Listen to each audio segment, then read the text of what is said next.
Welcome to Clear Picture Cares. I'm your host, Jason Noble. And with me today, I have the executive director of HALOS, Jed Dews. And I'm so excited to have a great conversation with you, talking about what HALOS is, what you do, and what's going on, not just in the Low Country, but across the overall country as well. So, Jeb, thank you so much for taking time and meeting with me today. This means a lot to me personally to get your word out and share the story of with the people that you serve.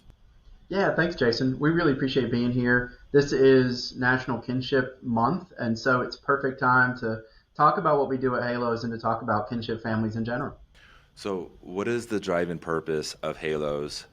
Yeah, at Halos, we have a saying that's really simple and easy to remember. It's just family matters. We serve particularly kinship families. We support, empower, and advocate for these very special families. And most people ask the question right away, what are you talking about? What is a kinship family? What does that mean to be a kinship caregiver? And it is far more easy than most people think, or less complicated than people think. Any grandparent, aunt, uncle, cousin, family friend that steps up to take care of a child who can't stay at home, that's kinship care. It's an alternative to traditional foster care, which, while fantastic, places children, unfortunately, with strangers who they don't know. In this case, we're placing children with family members, people they love, know, have trusted all of their lives, or sometimes what we call fictive kin, which are maybe next door neighbors, coaches, teachers who know this child and again have a trusting relationship with them. And this really maintains continuity for the young person. It results in far better outcomes than the removal into traditional foster care. And we are happy to celebrate every day the thousands and thousands of families in South Carolina who have stepped up in this way and made sure that that child had a loving home and a consistent home. And the majority of the kinship families we work with are grandparents. So we're talking about seniors who probably did not plan to be raising a child at this point in their life, but have done so, out of a love of family and with an agreement in our own statement that family matters and that it's important to step up and be there for those young kids. So yeah, kinship families, kinship services. That's what we're all about, and it's an honor and a privilege for us every day to work with these really special families. Yeah, and I saw that you work with approximately 2,500 families, including children and caregivers, over a course of a year. Did I see that That's right. right? That's right. Yeah, the Oh, Halos you guys are office staying is busy. We are. We stay very busy. The Halos office is based in Charleston, and we serve the Tri-County area, Dorchester, Berkeley, Charleston counties. And we are only scratching the surface of what's out there. We are serving, like you said, well over 2,000 individuals each year, over 1,500 kids each year, hundreds and hundreds of families, kinship families. But we know through census data alone, if nothing else, that there are thousands more. There are about 57,000 grandparents raising grandchildren in South Carolina. So we really are just beginning to reach the number of families that really do need services out there. Halo is also is fortunate to run kinshipsc.org. So we administer and manage the statewide website for kinship care. So if you don't live in one of the three counties that we serve here, we can still help you get connected to kinship services in another region, maybe in the upstate or the PD area. So we really are serving the whole state through some type of kinship service. Okay, so let's say I'm listening right now and I am a grandparent taking care of two of my grandchildren. I don't even know that there's services available to me. Where do I go to find out more about this? And so there's that question. And what kind of services are available to those that are in kinship care? Yeah, great questions. And a lot of people think that the answer to that question doesn't apply to them if they're not involved with the Department of Social Services, if there's not, a child a neglect or a child abuse case open. And that's simply not true. In fact, probably most of our families don't have a case with DSS. If the family is involved in DSS, then there are lots of opportunities for kinship placement, and I would encourage them to talk to their DSS caseworkers. They're welcome to contact us here at the Halos office, because there are a lot of things we can do for kinship families who are in a DSS case and that child has been legally placed in maybe their custody. We can help them get what's called a licensed foster kinship placement. That enables them to receive the same kind of financial assistance that any type of traditional foster parent would receive. But again, when we're looking at all of these many families who do not have DSS involvement, what they need to know is that services still apply. It does not matter. They are still eligible to receive services, and they can do that through contacting the Charleston Halos office or by going on kinshipsc.org and just navigating the resources there. There's an intake and a contact form on that website that will connect here to our offices. And once they're in contact with us or maybe another kinship provider in the state, what you're typically going to see are a number of offerings to that family. Support groups are some of the most popular because caregivers like to talk to caregivers, Yeah. right? A new grandmother who's never raised her grandchild before would love, really benefits from sitting in a room and talking to a grandmother who's done this already successfully. And so our success groups are wildly successful. We have virtual options as well as in-person options.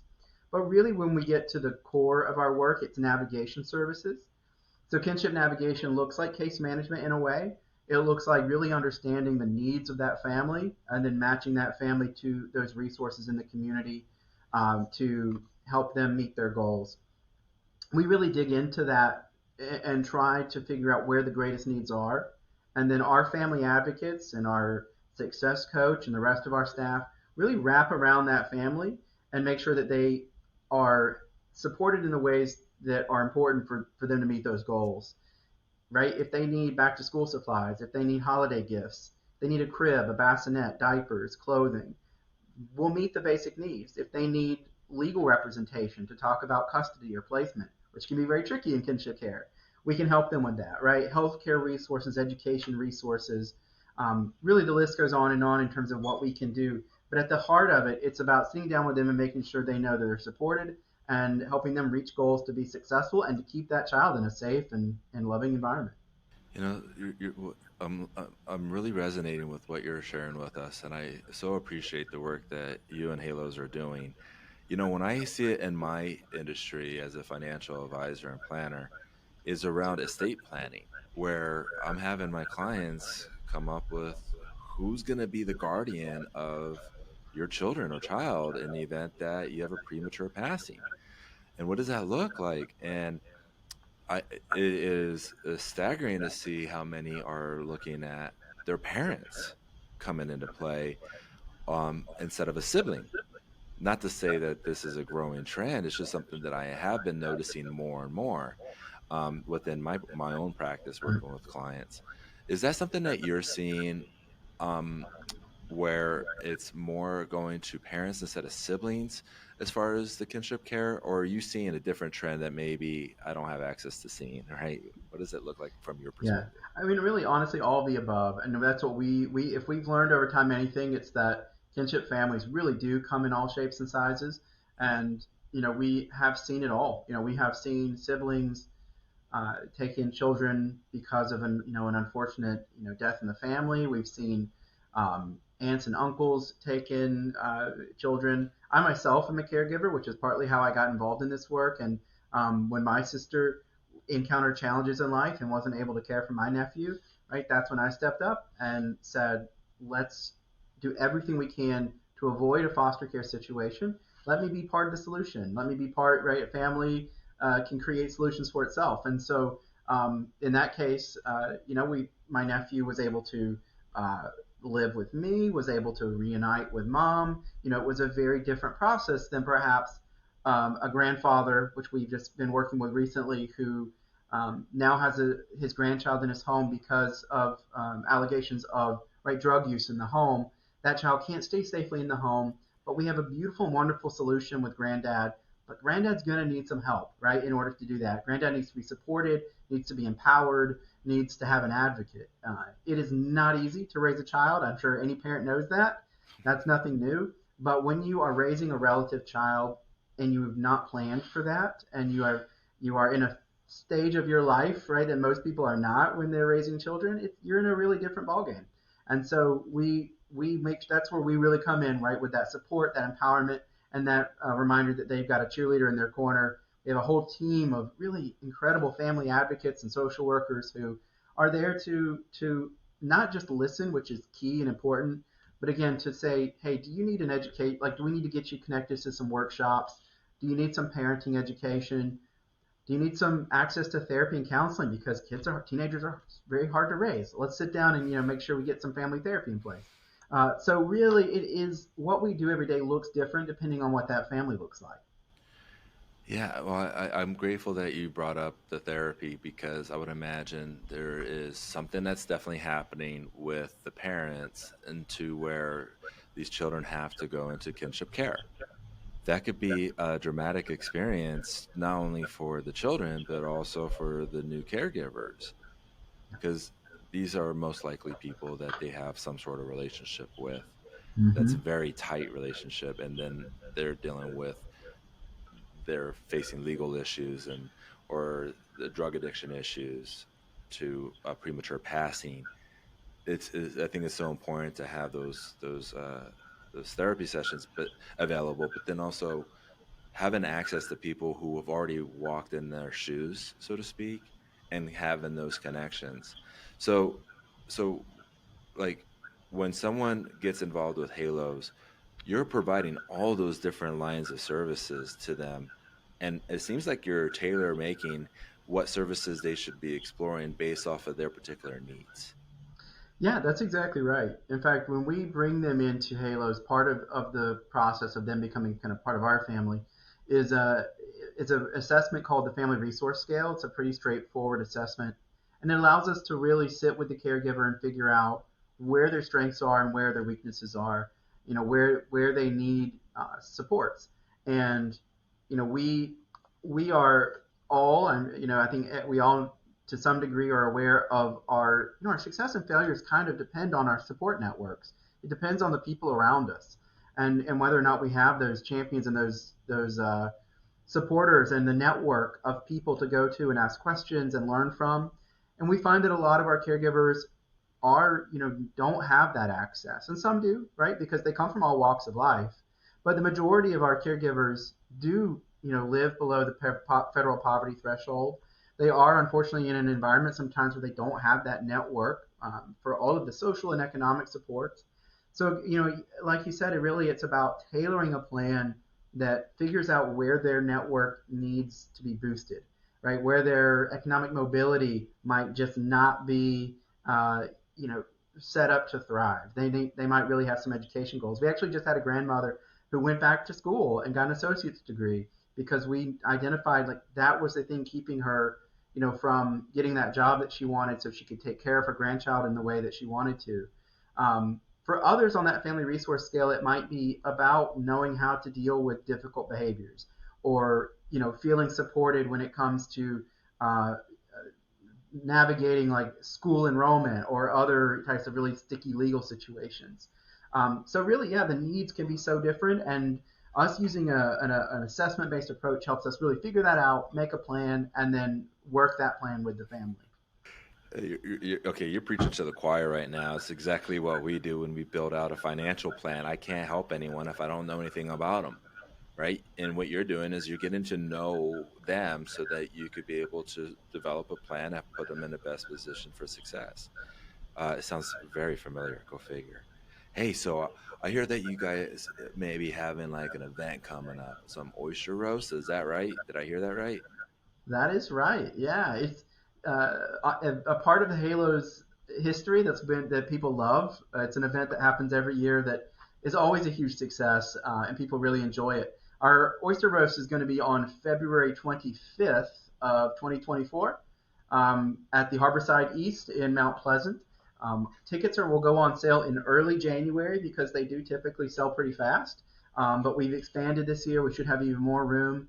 So folks can look for those tickets on our website in early January. But yeah, the oyster roast is a great time. And what's really fantastic is not only does it bring together some of our philanthropic partners and our community supporters, but our caregivers and our families get there and have a great time. And so it's a really great opportunity just to bring those worlds together and have all of the Halos family in one place. So Oh, we do that's have good. sponsorship opportunities as well. So are there any companies out there looking to do a little corporate philanthropy? We've got sponsorship opportunities for the oyster roast that are being sold now, and then tickets, like I said, on sale in early January. Where can people go for? sponsorships, where can people go to pre-register? Right? I mean, you're getting advance notice. You got time to mark it on your calendar, make sure you're at the event, but where can they go to do those things? Yeah, that's right. Well, our website is charlestonhalos.org. If they go to charlestonhalos.org, there'll be a contact field. That is honestly the easiest way. Just shoot us a quick message using that contact field. Say that you're interested in, getting more information on the oyster roast or being a sponsor, and we can easily and very happily get you a sponsorship packet. Now, what if I want to just have come out, support Halos, get some good oysters, and have a good time with live music and everything? Bring out the family.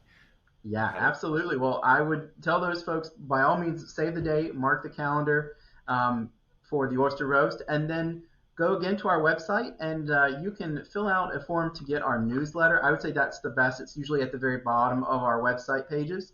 If you receive the newsletter, you'll be the first to know when tickets go on sale in early January. We're also going to put links to your website uh, on our website, Clear Picture Financial. We have a Clear Picture Cares tab, and this conversation is going to be there, and right below is going to be a link to your website. We want to make sure that we get the word out as much as we possibly can about what the work that you're all doing and any events that you have as well. That's Um, fantastic. well, what if somebody wanted to be actually take a step further and get involved with Charleston Halos? What does that look like? What are the things that you're looking for? What are you needing, or how can people get involved? Yeah, well, there's always ways that they can support our mission, whether it's in that support category, empower category, advocate. We've got all those activities happening at once. Uh, we People are probably used to hearing this, but obviously donations are one of the number one ways that people can support. Hilla's really does an excellent job, and I give credit to our great fundraising and development department for building a community of donors. So when folks start supporting us financially, we really make sure they get a separate newsletter.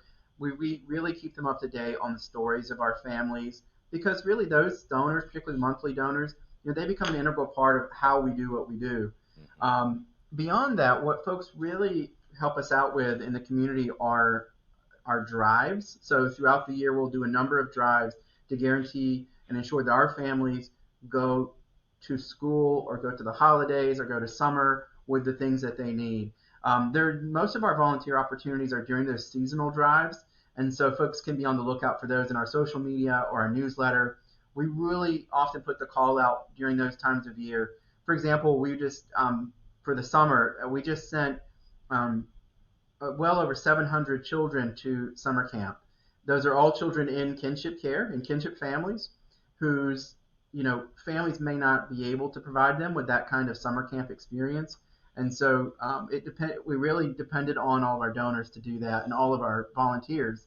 We just had a book bag drive, and you can picture our offices full of 1,000+ book bags. Those require a lot of volunteers to pull off. And so really those seasonal drives are one of the best opportunities to get involved with us. Wonderful. So get involved by reaching out, seeing how you can help by donating your time, your knowledge, your wisdom, your experience, your hands to pack bags and help out.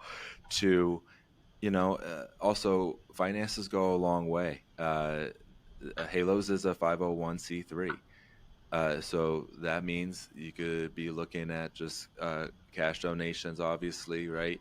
But then also, if you have a conversation with your financial advisor about a charitable remainder trust, to donor advised funds, there's so many ways that you could donate with a philanthropic heart, and that's why we focus on that here on Clear Picture Cares. We care about the community that we live in and serve, and you're doing such wonderful work for so many people being impacted. The numbers you said were higher than I was expecting to hear, and I'm sure that's common feedback you hear over time.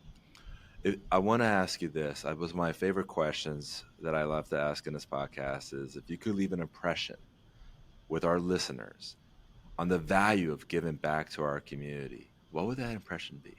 That is a fantastic question, and I think at the heart of it, a simple one for me, being in the nonprofit sector for so long, it comes down to knowing that gifts matter. I think being on this side of things, the smallest gifts can make the biggest difference. And it's people. I've talked with people directly who felt like their $50 didn't make it, didn't matter compared to our overall annual operating budget. But that $50, it put a backpack on a kid and put clothes on their back, so they went back to school looking as fresh and stylish as all their peers who are not in the same unfortunate situation.